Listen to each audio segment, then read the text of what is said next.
Cleanliness is next to pickleness. So scrub 3 pounds of 3 to 5 inch cukes under warm water. While you're at it, trim off any ends of the stem.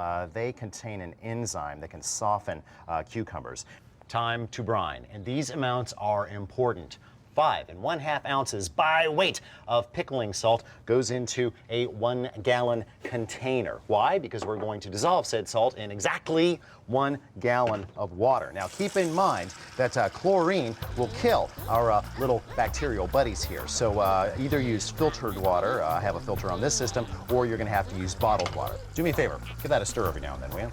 Now, the most popular pickle flavor of all time has got to be dill, and it comes in 2 culinary forms. Here we have a teaspoon of dill seed, which we will use, but we also have 1 large bunch of dill fronds. Now, if we want to turn these into kosher dills, we'll need to add garlic. I have 2 crushed cloves here, and I also like to add a little heat. So 1 tablespoon each, black peppercorns and red pepper flake. Now we're ready to build the crock. I don't want to just dump the cucumbers in, so I'm going to lay it on its side and arrange these vertically. That'll ensure that each one gets its share of the flavor. Now just pour this onto your cucumbers until they float up to about 2 inches from the top of the crock. You'll see some of the spices floating. That's okay. And we'll stop about there. We've got plenty of brine left over, and some of that is going to go into a zip top bag. This is going to be our weight, our lid, so to speak. You could do this with regular fresh water, but what if it were to spring a leak? You would be in trouble then, because your brine would end up being too diluted. So make sure that this is good and sealed. You can throw away whatever brine you've got left. There. Now that goes on top and should hold everything down with a little room to spare. Temperature is a big factor in fermentation. We don't want to let this get higher than, say, 75 degrees. The fermentation would still take place, but it would be really, really slow, which is not something we want to do. So we're aiming for 68 to 70 degrees tops. Now, if you do not have your own climate-controlled snazzy wine cooler like this, don't despair.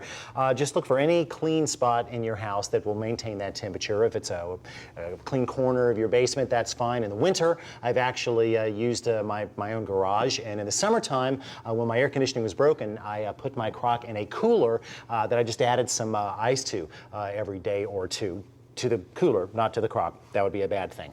So 68, 70 degrees tops for 3 days. 3, count them. Not 2, not 4, 3. I'll be back. Now from here on out, think of this crock as your virtual pet. It does not need to be walked or talked to or scratched behind the ears, but it will need to be skimmed of scum each and every day, or at least every couple of days. Now here's how I do it. Most of the scum will actually be on the bag itself, so carefully lift and just dunk that right into a vessel of clean water and it'll wash off. Then take a spoon and look around the edges and just scrape off anything that kind of looks white and moldy. It's not actually mold, at least it shouldn't be. Every now and then it is. But usually it's just leftover stuff, byproduct from the fermentation process. If any of it gets down actually on the pickles, try to get that off best you can. There.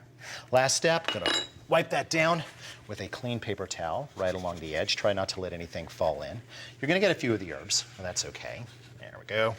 Take a look at your bag, make sure that it's relatively clean.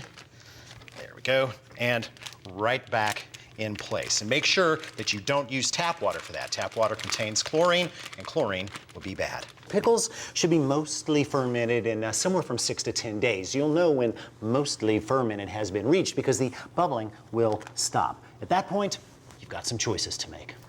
You could move your pickles to the refrigerator, replace the bag with a loose cover like a plate, and continue scumming occasionally for about 3 days. The cold will put the brakes on the fermentation and you'll have yourself a Polish or Hungarian dill pickle, which is a very nice pickle indeed. If you then move the pickles into a jar, strain the juice and add that, cover it, keep it refrigerated, you'll keep them for up to 2 months, if they last that long, if you know what I mean.